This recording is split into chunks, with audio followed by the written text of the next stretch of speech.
6. Winston was writing in his diary. It was 3 years ago. It was on a dark evening, in a narrow side street near one of the big railway stations. She was standing near a doorway in the wall, under a street lamp that hardly gave any light. She had a young face, painted very thick. It was really the paint that appealed to me, the whiteness of it, like a mask, and the bright red lips. Party women never paint their faces. There was nobody else in the street, and no telescreens. She said $2. For the moment it was too difficult to go on. He shut his eyes and pressed his fingers against them, trying to squeeze out the vision that kept recurring. He had an almost overwhelming temptation to shout a string of filthy words at the top of his voice. Or to bang his head against the wall, to kick over the table, and hurl the inkpot through the window, to do any violent or noisy or painful thing that might black out the memory that was tormenting him. Your worst enemy, he reflected, was your own nervous system. At any moment, the tension inside you was liable to translate itself into some visible symptom.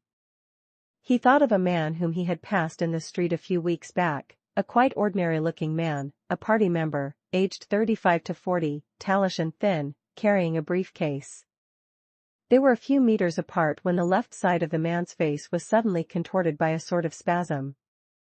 It happened again just as they were passing one another. It was only a twitch, a quiver, rapid as the clicking of a camera shutter, but obviously habitual. He remembered thinking at the time, that poor devil is done for. And what was frightening was that the action was quite possibly unconscious. The most deadly danger of all was talking in your sleep. There was no way of guarding against that, so far as he could see. He drew his breath and went on writing. I went with her through the doorway and across a backyard into a basement kitchen. There was a bed against the wall, and a lamp on the table, turned down very low. His teeth were set on edge. He would have liked to spit. Simultaneously with the woman in the basement kitchen, he thought of Catherine, his wife. Winston was married, had been married, at any rate, probably he still was married, so far as he knew his wife was not dead. He seemed to breathe again the warm stuffy odor of the basement kitchen, an odor compounded of bugs and dirty clothes and villainous cheap scent, but nevertheless alluring, because no woman of the party ever used scent, or could be imagined as doing so. Only the proles used scent. In his mind the smell of it was inextricably mixed up with fornication. When he had gone with that woman it had been his first lapse in 2 years or thereabouts.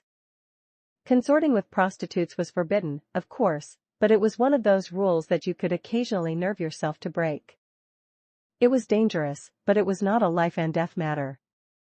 To be caught with a prostitute might mean 5 years in a forced labor camp, not more, if you had committed no other offense. And it was easy enough, provided that you could avoid being caught in the act. The poorer quarters swarmed with women who were ready to sell themselves. Some could even be purchased for a bottle of gin, which the proles were not supposed to drink. Tacitly the party was even inclined to encourage prostitution, as an outlet for instincts, which could not be altogether suppressed. Mere debauchery did not matter very much, so long as it was furtive and joyless and only involved the women of a submerged and despised class. The unforgivable crime was promiscuity between party members. But, though this was one of the crimes that the accused in the great purges invariably confessed to, it was difficult to imagine any such thing actually happening. The aim of the party was not merely to prevent men and women from forming loyalties which it might not be able to control. Its real, undeclared purpose was to remove all pleasure from the sexual act. Not love so much as eroticism was the enemy, inside marriage as well as outside it. All marriages between party members had to be approved by a committee appointed for the purpose, and, though the principle was never clearly stated, permission was always refused if the couple concerned gave the impression of being physically attracted to one another. The only recognized purpose of marriage was to beget children for the service of the party. Sexual intercourse was to be looked on as a slightly disgusting minor operation, like having an enema. This again was never put into plain words, but in an indirect way it was rubbed into every party member from childhood onwards. There were even organizations such as the Junior Anti-Sex League, which advocated complete celibacy for both sexes. All children were to be begotten by artificial insemination, ARTSM, it was called in Newspeak, and brought up in public institutions. This, Winston was aware, was not meant altogether seriously, but somehow it fitted in with the general ideology of the party. The party was trying to kill the sex instinct, or, if it could not be killed, then to distort it and dirty it. He did not know why this was so, but it seemed natural that it should be so. And as far as the women were concerned, the party's efforts were largely successful. He thought again of Catherine. It must be 9, 10, nearly 11 years since they had parted. It was curious how seldom he thought of her.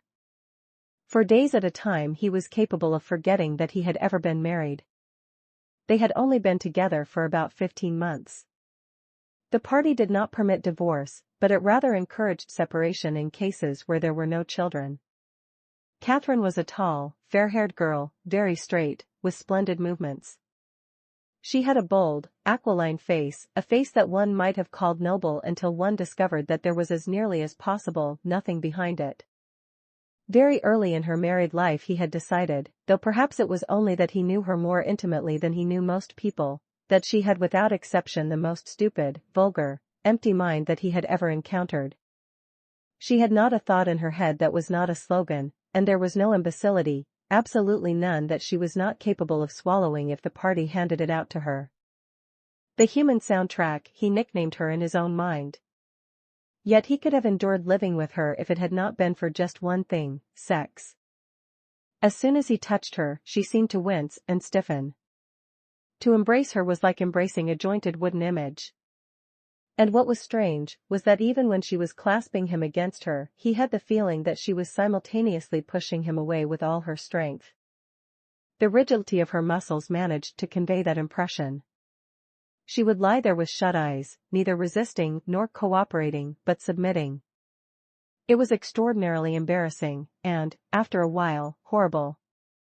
But even then he could have borne living with her if it had been agreed that they should remain celibate. But curiously enough, it was Catherine who refused this. They must, she said, produce a child if they could. So the performance continued to happen, once a week, quite regularly, whenever it was not impossible. She even used to remind him of it in the morning, as something which had to be done that evening and which must not be forgotten. She had 2 names for it. One was making a baby, and the other was our duty to the party. Yes, she had actually used that phrase. Quite soon, he grew to have a feeling of positive dread when the appointed day came round. But luckily no child appeared, and in the end she agreed to give up trying, and soon afterwards they parted. Winston sighed inaudibly. He picked up his pen again and wrote. She threw herself down on the bed, and at once, without any kind of preliminary, in the most coarse, horrible way you can imagine, pulled up her skirt. He saw himself standing there in the dim lamplight, with the smell of bugs and cheap scent in his nostrils, and in his heart a feeling of defeat and resentment which even at that moment was mixed up with the thought of Catherine's white body, frozen forever by the hypnotic power of the party. Why did it always have to be like this? Why could he not have a woman of his own instead of these filthy scuffles at intervals of years? But a real love affair was an almost unthinkable event. The women of the party were all alike. Chastity was as deep ingrained in them as party loyalty. By careful early conditioning, by games and cold water, by the rubbish that was dinned into them at school and in the spies and the youth league, by lectures, parades, songs, slogans, and martial music, the natural feeling had been driven out of them. His reason told him that there must be exceptions, but his heart did not believe it. They were all impregnable, as the party intended that they should be. And what he wanted, more even than to be loved, was to break down that wall of virtue, even if it were only once in his whole life. The sexual act, successfully performed, was rebellion. Desire was thought crime. Even to have awakened Catherine, if he could have achieved it, would have been like a seduction, although she was his wife. But the rest of the story had got to be written down. He wrote. I turned up the lamp. When I saw her in the light, After the darkness, the feeble light of the paraffin lamp had seemed very bright. For the first time he could see the woman properly. He had taken a step towards her and then halted, full of lust and terror. He was painfully conscious of the risk he had taken in coming here. It was perfectly possible that the patrols would catch him on the way out, for that matter they might be waiting outside the door at this moment. If he went away without even doing what he had come here to do, it had got to be written down, it had got to be confessed. What he had suddenly seen in the lamplight was that the woman was old. The paint was plastered so thick on her face that it looked as though it might crack like a cardboard mask. There were streaks of white in her hair, but the truly dreadful detail was that her mouth had fallen a little open, revealing nothing except a cavernous blackness. She had no teeth at all. He wrote hurriedly, in scrabbling handwriting. When I saw her in the light, she was quite an old woman, 50 years old at least. But I went ahead and did it just the same. He pressed his fingers against his eyelids again. He had written it down at last, but it made no difference. The therapy had not worked. The urge to shout filthy words at the top of his voice was as strong as ever. 7. If there is hope, wrote Winston, it lies in the proles. If there was hope, it must lie in the proles, because only there in those swarming disregarded masses, 85% of the population of Oceania, could the force to destroy the party ever be generated. The party could not be overthrown from within. Its enemies, if it had any enemies, had no way of coming together or even of identifying one another. Even if the legendary brotherhood existed, as just possibly it might, it was inconceivable that its members could ever assemble in larger numbers than twos and threes. Rebellion meant a look in the eyes, an inflection of the voice, at the most, an occasional whispered word.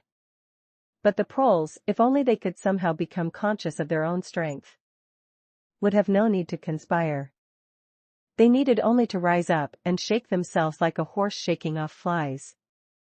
If they chose, they could blow the party to pieces tomorrow morning. Surely sooner or later it must occur to them to do it. And yet, he remembered how once he had been walking down a crowded street when a tremendous shout of hundreds of voices, women's voices, had burst from a side street a little way ahead. It was a great formidable cry of anger and despair, a deep, loud oh, that went humming on like the reverberation of a bell. His heart had leapt. It started. He had thought. A riot. The proles are breaking loose at last. When he had reached the spot, it was to see a mob of 200 or 300 women crowding round the stalls of a street market, with faces as tragic as though they had been the doomed passengers on a sinking ship. But at this moment, the general despair broke down into a multitude of individual quarrels. It appeared that one of the stalls had been selling tin saucepans.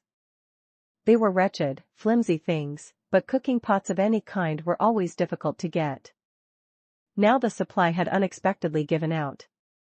The successful women, bumped and jostled by the rest, were trying to make off with their saucepans, while dozens of others clamored round the stall, accusing the stallkeeper of favoritism and of having more saucepans somewhere in reserve. There was a fresh outburst of yells. 2 bloated women, one of them with her hair coming down, had got hold of the same saucepan and were trying to tear it out of one another's hands. For a moment they were both tugging, and then the handle came off.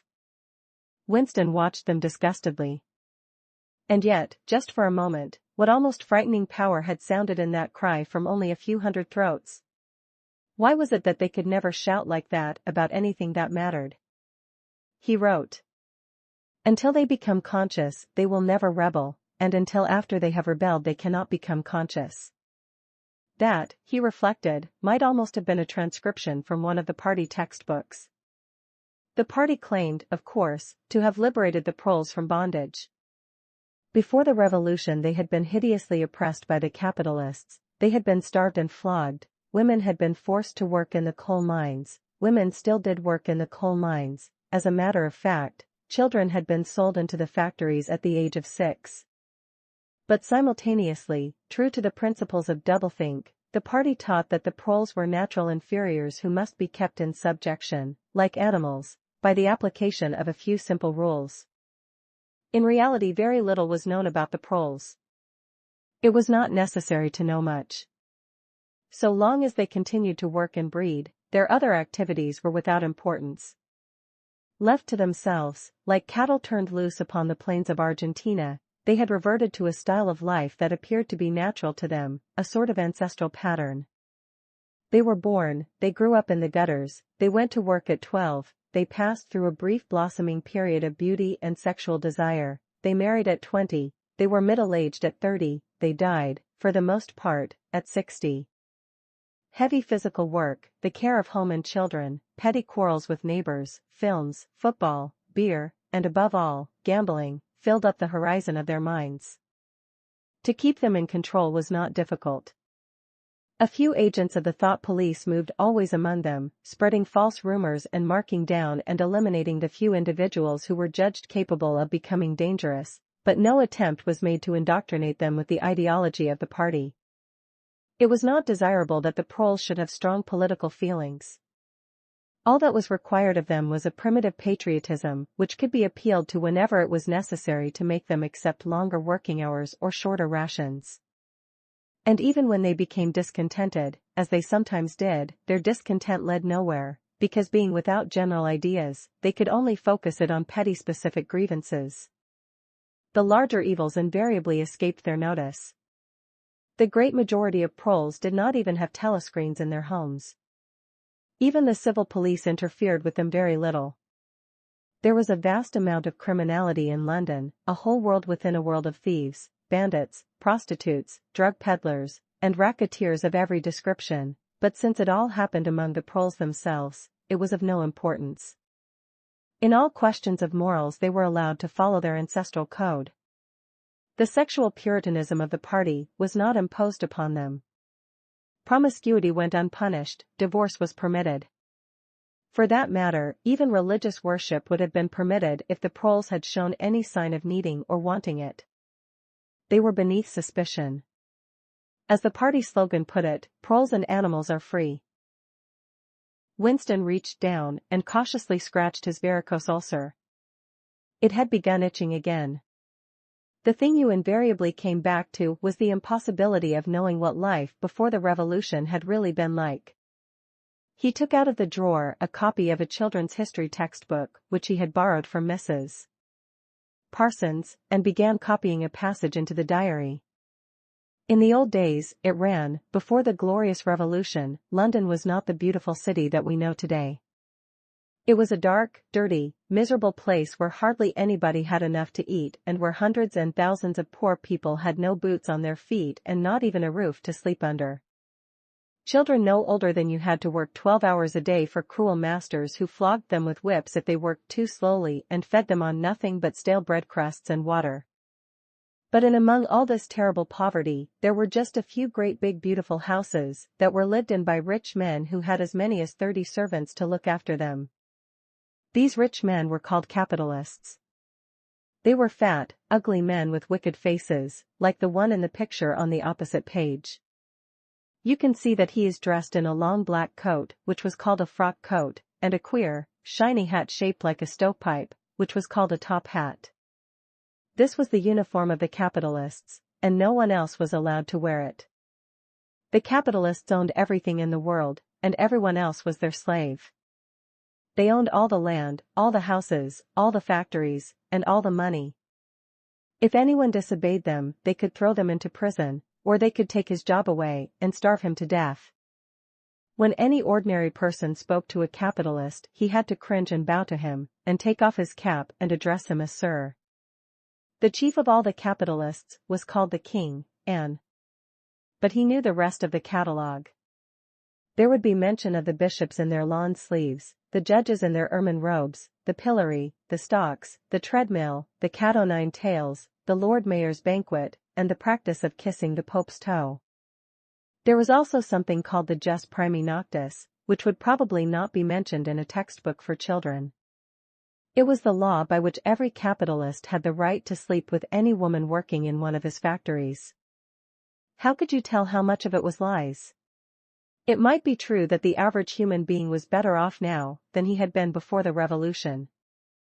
The only evidence to the contrary was the mute protest in your own bones, the instinctive feeling that the conditions you lived in were intolerable and that at some other time they must have been different. It struck him that the truly characteristic thing about modern life was not its cruelty and insecurity, but simply its bareness, its dinginess, its listlessness. Life, if you looked about you, bore no resemblance not only to the lies that streamed out of the telescreens, but even to the ideals that the party was trying to achieve. Great areas of it, even for a party member, were neutral and non-political, a matter of slogging through dreary jobs, fighting for a place on the tube, darning a worn-out sock, cadging a saccharin tablet, saving a cigarette end. The ideal set up by the party was something huge, terrible, and glittering, a world of steel and concrete, of monstrous machines and terrifying weapons, a nation of warriors and fanatics, marching forward in perfect unity, all thinking the same thoughts and shouting the same slogans, perpetually working, fighting, triumphing, persecuting, 300 million people all with the same face. The reality was decaying, dingy cities where underfed people shuffled to and fro in leaky shoes, in patched-up 19th-century houses that smelled always of cabbage and bad lavatories. He seemed to see a vision of London, vast and ruinous, city of a million dustbins, and mixed up with it was a picture of Mrs. Parsons, a woman with lined face and wispy hair, fiddling helplessly with a blocked waste pipe. He reached down and scratched his ankle again. Day and night, the telescreens bruised your ears with statistics proving that people today had more food, more clothes, better houses, better recreations, that they lived longer, worked shorter hours, were bigger, healthier, stronger, happier, more intelligent, better educated, than the people of 50 years ago. Not a word of it could ever be proved or disproved. The party claimed, for example, that today 40% of adult Poles were literate. Before the revolution, it was said, the number had only been 15%. The party claimed that the infant mortality rate was now only 160 per thousand, whereas before the revolution it had been 300, and so it went on. It was like a single equation with two unknowns. It might very well be that literally every word in the history books, even the things that one accepted without question, was pure fantasy. For all he knew, there might never have been any such law as the jus primi noctis, or any such creature as a capitalist, or any such garment as a top hat. Everything faded into mist. The past was erased, the erasure was forgotten, the lie became truth. Just once in his life he had possessed, after the event, that was what counted, concrete, unmistakable evidence of an act of falsification. He had held it between his fingers for as long as 30 seconds. In 1973, it must have been, at any rate, it was at about the time when he and Catherine had parted. But the really relevant date was 7 or 8 years earlier. The story really began in the middle 60s, the period of the Great Purges in which the original leaders of the revolution were wiped out once and for all. By 1970, none of them was left, except Big Brother himself. All the rest had by that time been exposed as traitors and counter-revolutionaries. Goldstein had fled and was hiding no one knew where, and of the others, a few had simply disappeared, while the majority had been executed after spectacular public trials at which they made confession of their crimes. Among the last survivors were 3 men named Jones, Aronson, and Rutherford. It must have been in 1965 that these 3 had been arrested. As often happened, they had vanished for a year or more, so that one did not know whether they were alive or dead, and then had suddenly been brought forth to incriminate themselves in the usual way. They had confessed to intelligence with the enemy. At that date, too, the enemy was Eurasia, embezzlement of public funds, the murder of various trusted party members, intrigues against the leadership of Big Brother which had started long before the revolution happened, and acts of sabotage causing the death of hundreds of thousands of people. After confessing to these things they had been pardoned, reinstated in the party, and given posts which were in fact sinecures, but which sounded important. All 3 had written long, abject articles in the Times, analyzing the reasons for their defection and promising to make amends. Some time after their release, Winston had actually seen all 3 of them in the Chestnut Tree Café. He remembered the sort of terrified fascination with which he had watched them out of the corner of his eye. They were men far older than himself, relics of the ancient world, almost the last great figures left over from the heroic days of the party.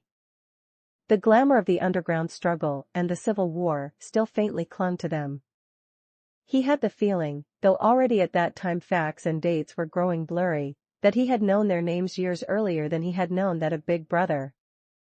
But also they were outlaws, enemies, untouchables, doomed with absolute certainty to extinction within a year or two. No one who had once fallen into the hands of the thought police ever escaped in the end. They were corpses waiting to be sent back to the grave. There was no one at any of the tables nearest to them. It was not wise even to be seen in the neighborhood of such people. They were sitting in silence before glasses of the gin flavored with cloves, which was the speciality of the café. Of the three, it was Rutherford whose appearance had most impressed Winston. Rutherford had once been a famous caricaturist, whose brutal cartoons had helped to inflame popular opinion before and during the Revolution. Even now, at long intervals, his cartoons were appearing in the Times. They were simply an imitation of his earlier matter, and curiously lifeless and unconvincing. Always they were a rehashing of the ancient themes: slum tenements, starving children, street battles, capitalists in top hats. Even on the barricades the capitalists still seemed to cling to their top hats in endless, hopeless effort to get back into the past. He was a monstrous man, with a mane of greasy gray hair, his face pouched and seamed, with thick negroid lips. At one time he must have been immensely strong, now his great body was sagging, sloping, bulging, falling away in every direction. He seemed to be breaking up, before one's eyes, like a mountain crumbling. It was the lonely hour of 15. Winston could not now remember how he had come to be in the café at such a time. The place was almost empty. A tinny music was trickling from the telescreens. The three men sat in their corner almost motionless, never speaking. Uncommanded, the waiter brought fresh glasses of gin. There was a chessboard on the table beside them, with the pieces set out but no game started. And then, for perhaps half a minute in all, something happened to the telescreens. The tune that they were playing changed, and the tone of the music changed too. There came into it, but it was something hard to describe. It was a peculiar, cracked, braying, jeering note. In his mind Winston called it a yellow note. And then a voice from the telescreen was singing. Under the spreading chestnut tree. I sold you, and you sold me. There lie they, and here lie we. Under the spreading chestnut tree. The three men never stirred. But when Winston glanced again at Rutherford's ruinous face, he saw that his eyes were full of tears. And for the first time he noticed, with a kind of inward shudder, and yet not knowing at what he shuddered, that both Aronson and Rutherford had broken noses. A little later all three were rearrested. It appeared that they had engaged in fresh conspiracies from the very moment of their release. At their second trial they confessed to all their old crimes over again, with a whole string of new ones. They were executed, and their fate was recorded in the party histories, a warning to posterity. About 5 years after this, in 1973, Winston was unrolling a wad of documents which had just flopped out of the pneumatic tube onto his desk when he came on a fragment of paper which had evidently been slipped in among the others, and then forgotten. The instant he had flattened it out he saw its significance. It was a half-page torn out of the Times of about 10 years earlier, the top half of the page, so that it included the date, and it contained a photograph of the delegates at some party function in New York. Prominent in the middle of the group were Jones, Aronson, and Rutherford.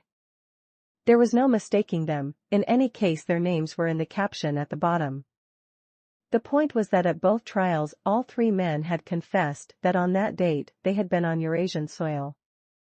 They had flown from a secret airfield in Canada to a rendezvous somewhere in Siberia, and had conferred with members of the Eurasian General Staff, to whom they had betrayed important military secrets. The date had stuck in Winston's memory because it chanced to be Midsummer Day, but the whole story must be on record in countless other places as well. There was only one possible conclusion: the confessions were lies. Of course, this was not in itself a discovery. Even at that time Winston had not imagined that the people who were wiped out in the purges had actually committed the crimes that they were accused of. But this was concrete evidence. It was a fragment of the abolished past, like a fossil bone which turns up in the wrong stratum and destroys a geological theory. It was enough to blow the party to atoms, if in some way it could have been published to the world and its significance made known. He had gone straight on working. As soon as he saw what the photograph was, and what it meant, he had covered it up with another sheet of paper. Luckily, when he unrolled it, it had been upside down from the point of view of the telescreen. He took his scribbling pad on his knee and pushed back his chair so as to get as far away from the telescreen as possible. To keep your face expressionless was not difficult, and even your breathing could be controlled, with an effort, but you could not control the beating of your heart, and the telescreen was quite delicate enough to pick it up.